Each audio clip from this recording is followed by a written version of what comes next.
Kryeministri Rama pati disa replika në distancë me ju për punë e ministrave që të ti që në kasetat gatshme. Që ndodhin me thënë drejtë më bitën shumë.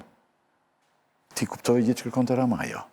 Po, unë kam përshtypjen që tenton të çmangë të vëmendjen ato ditë ka pasur goxha çështje mediatike, u kap dhe mbas asaj, vetëm një gjë është e saktë, që mbas asaj dite të paktën ministrat nuk kanë filluar më ta bëjnë atë paradën e famshme të shpifur që bënin përpara publikut. Domethënë një ministër bënte 4 orë rrugë me makinë për të shkuar në një cep rrugë që të ecte 5 minuta atje dhe ta hidhte në Facebook atë.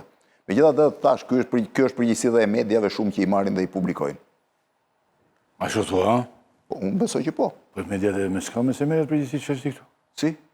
Media këtu në vend. Se çfarë të thotë ty, jo ty se ti e di që s'merresh me këtë punë. Po çfarë do të thotë një ministër që ecën rrugë me 2 drejtorët e vet anash dhe ju flet drejtorëve që ne do bëjmë këtë, ne do bëjmë këtë. Çfarë më thënë? Propaganda.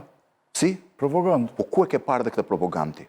Se as Stalini nuk bënte propagandë. Po shokut Enver Beke propaganda. Po shoku Enver nuk e bënte vetë të dilte me 2 drejtorë dhe t'ju fliste. As antarët e byros politike, as ministrat. Propagandën kishte një zinxhir tërë që bënte propagandë, është shtet propagandistik. Më thuaj një rast të vetëm, të lutem, se ti ke jetuar, ke ndenjur jashtë, ke parë, më thuaj një vend të vetëm që një ministër me 2 apo me 3 drejtorë ecën rrugëve dhe mban fjalime. Ministër të cilës kohë thotë? Kësaj tani. Se aty vetëm ai në kohën e Orgjës, po e ke për tani? Jo, në një vend botës sotëm. Më gjen dot një rast tillë? Jo, në vend botës haroja se nuk kanë rrjedhur akoma bota. A mirë. Bota është vazhdon të jetë normale. Thelbi asaj që ta përmbledh me 2 fjalë. Rrjedhje masive kemi. Që ta përmbledh me 2 fjalë. Çështja për cilën ishte që atë ditë ndodhi përmbytja në Durrës. Përmbytja nuk ishte shaka, është disa herë që ndodh në Durrës.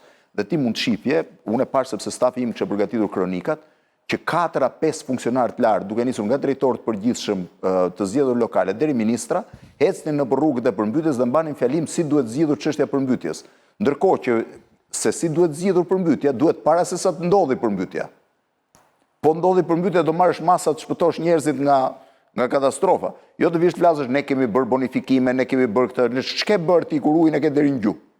Dhe kjo ishte estradë, dhe kjo ishte turp tani që ti si ministër shkon atje dhe merr kamerat me vete për të mbajtur këtë fjalimin dhe e transmeton në Facebook. Thua. Unë them se po. Nëse, shiko, bota e gjithë është shkalafitur pak, ha? Patjetër, pa diskutim. Po, ne tani mos pritje të ketë ndryshime të... Nëse, po mirë, ta bëj pyetje ndryshe unë. Ju jeni, sa vjet keni që drejtoni emisionin këtu? 5 vjet. A keni pasur ju ndonjë ministër që të vit japi llogari këtu qoftë përpara gazetarëve të tjerë ose kontrapartëve të tij? Jo, besoj. Ja, nuk ka. Jo. Po ndërkohë, ai e gjen kohën të shkojë në kënet atje edhe të mbaj një fjalim apo jo? Pse nuk mban fjalimin para gazetarëve? Jo, duke ardhur rrugës unë po mendoja për shembull, shikoj që ndodhi një gjë interesante. Te rruga e shtëpisë time, erdhi një kompani që mori lekët, ndroi stuba asgjë aty, shkatroi gjithçka. Dhe tani erdhi prapë bashkia dhe e hapi, pas disa muajsh, rruga që shkojnë në shtëpi është hapur 4 herë. Edhe dytë kjo, që pse është bërë shpejt. Tani në shtëpitë e gjithëve filluan me nder të vjellin sepse filloi të vijë një ujë i ëmbël. Pasi erdhën ndruan tuba tani dhe gjitha. Dhe këtë duhet të vijë kryetari i bashkisë, nëse ka, duhet të vijë dhe kryeministri.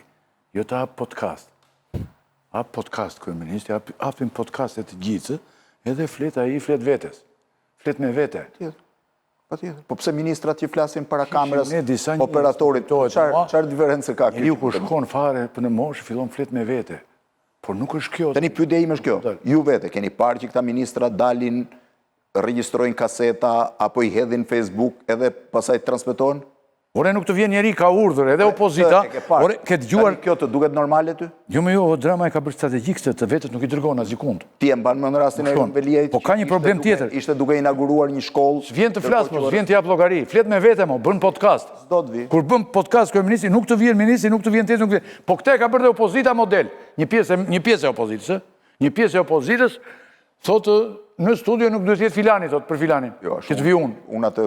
Unë kam një kusht që prej 29 vjetësh, kur dikush thotë duhet jetë ai, heq personin që... Po edhe unë mua më ndodhi që të heq personin që... Tani, kryefjala e kësaj periudhe Fevzi ka qenë përplasja mes Ramës dhe Spakut për çështjen Ballogu dhe pezullimin e saj nga detyra. Ç'është opinioni juaj i shkurtër për këtë konflikt, ja kesh dhe vetë sot, apo del Rama për herë të parë kundër Spakut? sot ka prezentuar dhe ligjin për ndalimin e pezullimit kryeministrit dhe disa zyrtarëve të tjerë. Dhe aty, në këtë ligj, propozimi që ka ju jep imunitet Presidentit të Republikës, vetes vetë, ministrave, avokatit popullit edhe në një tjetër. Guvernatorit bankës. Guvernatorit bankës, gjithë domethënë kanë imunitet këta. Dhe ne të gjithë popullata pjesa tjetër përveç këtyre njerëzve, s'ka më imunitet. Çfarë është kjo? E gjitha. Tani, e para që Rama ka nisur një përplasje me SPAK është evidente, nuk ka nevojë ta them unë sepse është e dukshme. E dyta, mbritja e SPAK-ut në derën e Ballukut, edhe trokitja po themi tek Balluku në një farë mënyrë është trokitja në paradomën e kryeministrit.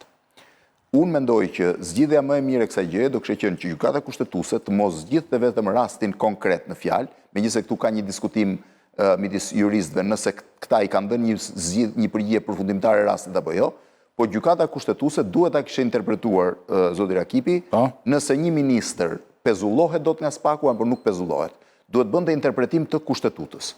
Nëse gjykata kushtetuese do kishte marrë një vendim në këtë drejtim, pra jo ta kishte lënë të kishte folur me vendim përmes mos pasjes një shumice, pra nuk e normoj si çështje, do kishte qenë më mirë. Rama përfitoi nga kjo gjë për të çuar një normë e cila i jep atij dhe ministrave dhe këtyre personazheve të tjerë që unë mendoj janë futur më shumë për të krijuar përshtypjen që është për të gjithë, është për ju jep një lloj imuniteti që e ndalon SPAK-un të mund t'i kontrolloj, t'i pezulloj pa pasur një mandat. Sepse te Balluku ishte deputete dhe nuk mund t'i bënte kontroll.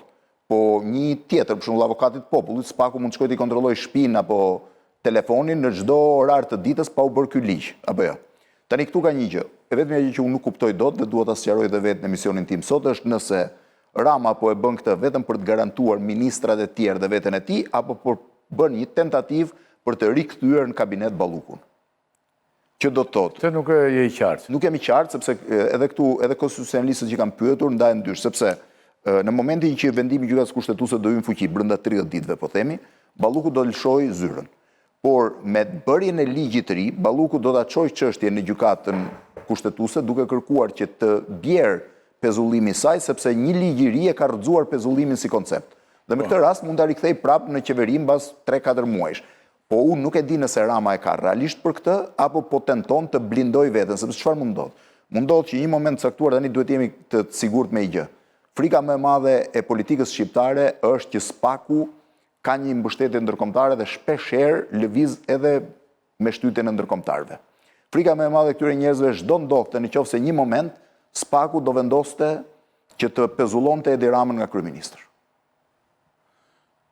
Mund të binte qeveria, mund t'i pezullonte njëkohësisht të dilte një çmendur dhe thoshë jo, i çmendur, mund të gjente fakte ai dhe pezullonte dy veta.